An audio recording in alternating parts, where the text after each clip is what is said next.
నేపాల్లో అరచేతిలో ప్రాణాలు పెట్టుకుని బతికిన తెలుగు వారందరికీ మంత్రి లోకేష్ బాబు ఒక దేవుడని నుడా చైర్మన్ కోటమిరెడ్డి శ్రీనివాసులు రెడ్డి తెలిపారు. అనంతపురంలో సూపర్ సిక్స్ సూపర్ హిట్ విజయోత్సవ సభను కూడా ఆయన పక్కన పెట్టి నేపాల్లో చిక్కుకున్న మన ఆంధ్ర రాష్ట్ర ప్రజలందరినీ కాపాడిన ఆంధ్ర ఆశాజ్యోతి లోకేష్ ని కొనియాడారు. భారతదేశంలో ఏ ప్రభుత్వం కూడా ఇలాంటి జాగ్రత్తలు తీసుకుని ఉండదన్నారు. నవీన్, నితీష్లు తనతో పాటు తెలుగుదేశం పార్టీలో పోరాటంలో పనిచేశారన్నారు. వీరు నేపాల్లో చిక్కుకుపోయారని తెలిసిందన్నారు. వెంటనే అతనికి వాట్సాప్ కాల్ చేసి మాట్లాడితే, అన్నా మేము చనిపోవాల్సిన పరిస్థితి ఉందని ఆవేదన వ్యక్తం చేశారు. ఇలాంటి వారందరినీ మంత్రి లోకేష్ కాపాడడం గొప్ప విషయమన్నారు. అనంతరం నవీన్ మాట్లాడుతూ నేపాల్లో వారు పడిన బాధలను వివరించారు. నన్ను కాపాడిన కూటమి ప్రభుత్వానికి, మంత్రి లోకేష్కి జీవితాంతం రుణపడి ఉంటానని భావోద్వేగానికి గురయ్యారు. ఈరోజు నాకు ఎంతో సంతోషంగా ఉన్న రోజు. ఎందుకంటే నవీన్, నితీష్ ఇద్దరు కూడా నాతోటి 5 సంవత్సరాలు తెలుగుదేశం పార్టీ పోరాటంలో ఉన్నారు. నవీన్ అయితే తెలుగుదేశం పార్టీ కోసం, నా కోసం ఆనాడు వైసీపీ ప్రభుత్వం చేత రౌడీ షీట్లు పెట్టించుకున్నటువంటి నాయకులు వీళ్ళు. ఒకరోజు నాకు 4 రోజులు కనపడలేదు. ఈ మధ్యన వెంకటేశ్వరపురంలో మా ఇంట్లో ఉంటాడు ఒక అబ్బాయి, రామకృష్ణ అని.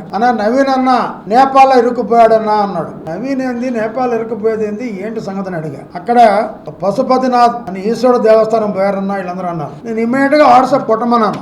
రావట్లేదు అన్నాడు. నువ్వు ట్రై చేయవా ముందన్నా. ట్రై చేస్తే అప్పుడే తగిలింది. ఫోన్ ఎత్తితే అప్పుడే వాళ్ళకి వైఫై, ఆడ కరెంటు పోయిన తప్ప వైఫై రాలేదు. ఒక ఇంట్లో ఇంటర్నెట్ ఉంటే ఆ వైఫై రావడం జరిగింది. ఇప్పుడే నీకు చేయబోతున్నానన్నా అంటూ నిజంగా ఆ ఫోన్లో ఎడ్ చేశాడు. మేము చనిపోవాల్సిన పరిస్థితి. మేమున్న హోటల్లో మొత్తం మేము 9వ ఫ్లోర్లో ఉన్నాం. 4 ఫ్లోర్లు తగలబడిపోయినాయి.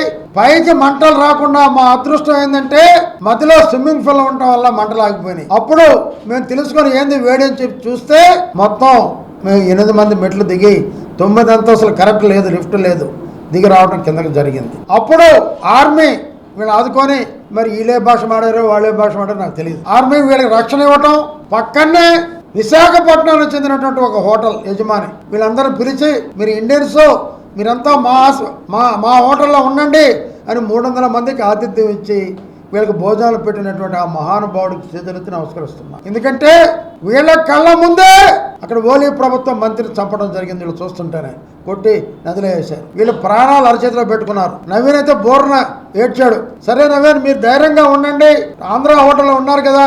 మన లోకేష్ బాబు పూర్తిగా అక్కడ రాయబారులతో మాట్లాడుతున్నాడు, ఎంబసీతో మన ఇండియా ద్వారా మాట్లాడిస్తున్నాడు.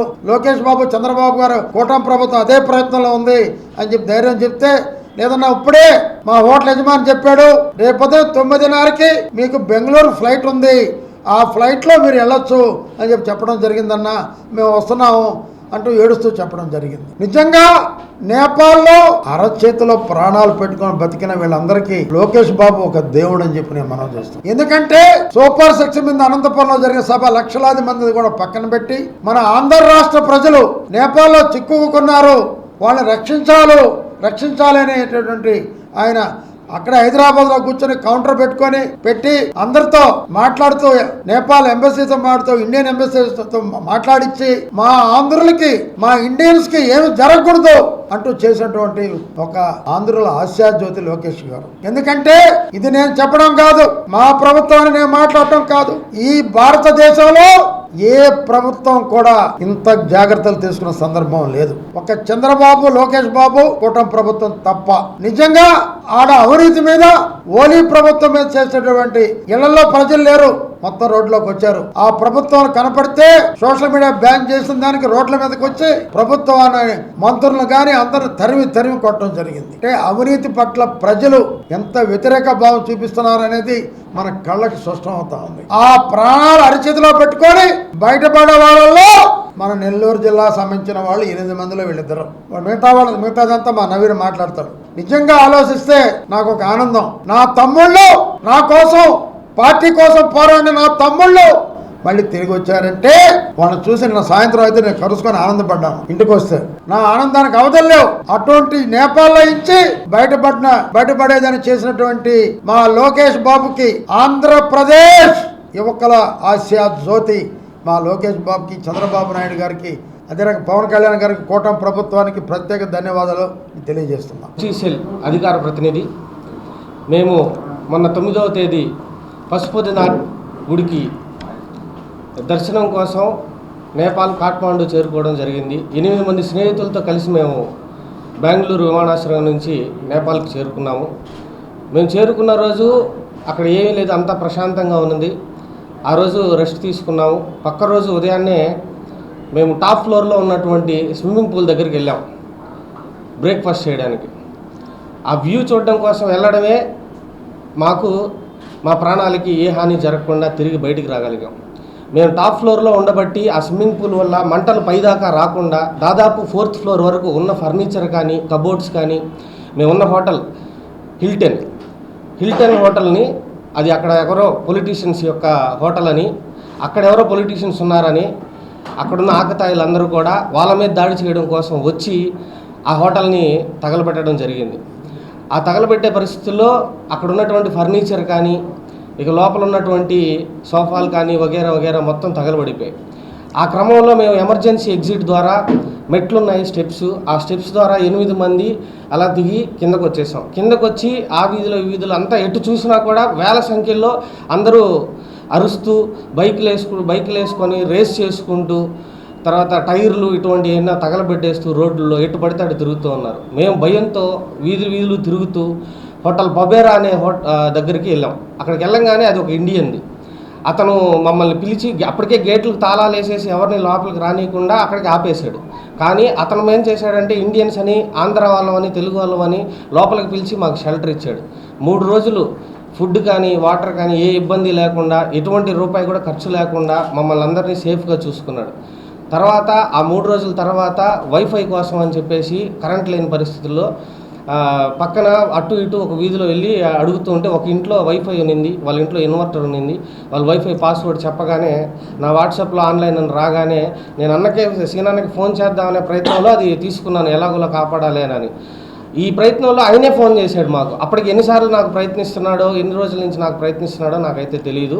అన్న ఫోన్ చేశాడు వెంటనే, అన్న ఇలా అయిపోయిందన్న పరిస్థితి, గుడికని వచ్చాము, 8 మంది ఉన్నామన్నా, ఇలా ఇబ్బంది పడిపోతా ఉన్నాము, ఎలా అని అంటే, నువ్వేం టెన్షన్ పడకు, ఇక్కడ నారా లోకేష్ బాబు, చంద్రబాబు నాయుడు గారు ఇద్దరు కూడా ఈ ఆంధ్ర వాళ్ళు ఎంతమంది అయితే అక్కడ నేపాల్లో చిక్కో ఉన్నారో వాళ్ళందరికీ స్పెషల్ ఫ్లైట్లు కానీ, నిత్యావసరాలు కానీ, ఇంకేదన్నా ఉంటే అక్కడ అన్నీ సమకూరుస్తామని చెప్పేసి చేస్తూ ఉన్నారు. దాన్ని నీకు ఎలాగోలా నీకు అటాచ్ చేసే ప్రయత్నం నేను చేస్తాను, నువ్వు టెన్షన్ పడకు, నువ్వు ఇబ్బంది లేకుండా ధైర్యంగా అక్కడ ఉండు అని అన్నారు. ఈ లోపల మాకు అక్కడ ఆర్మీ వాళ్ళు, మేము తెలుగు వాళ్ళం, ఇండియన్స్ అని చెప్పేసి తీసుకొచ్చి మమ్మల్ని ఎయిర్పోర్ట్ దాకా డ్రాప్ చేశారు. ఆ డ్రాప్ చేసిన తర్వాత అక్కడికి వచ్చిన తర్వాత పక్క రోజు ఉదయాన్నే 9:30కి బెంగళూరు ఫ్లైట్లో మేము రిటర్న్ రావడం జరిగింది. ఆ 3 రోజులు మేము ప్రాణాలు అరచేతిలో పెట్టుకొని వీధి తిరుగుతూ చాలా ఇబ్బంది పడుతున్నాం. తిరిగి బతికడమే చాలా గొప్ప విషయం. మా అదృష్టమో ఇంకేటో తెలియదు కానీ తిరిగి రావడం మాకు చాలా గొప్పగా ఉంది.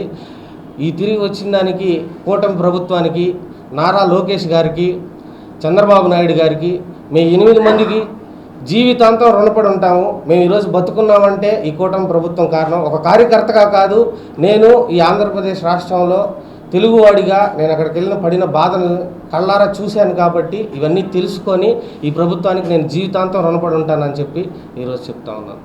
ఇంజనీరింగ్ విద్యపై అప్పటికీ ఇప్పటికీ ఎప్పటికీ చెరిగిపోని ముద్ర వేసిన ఏకైక విద్యా సంస్థ నారాయణ.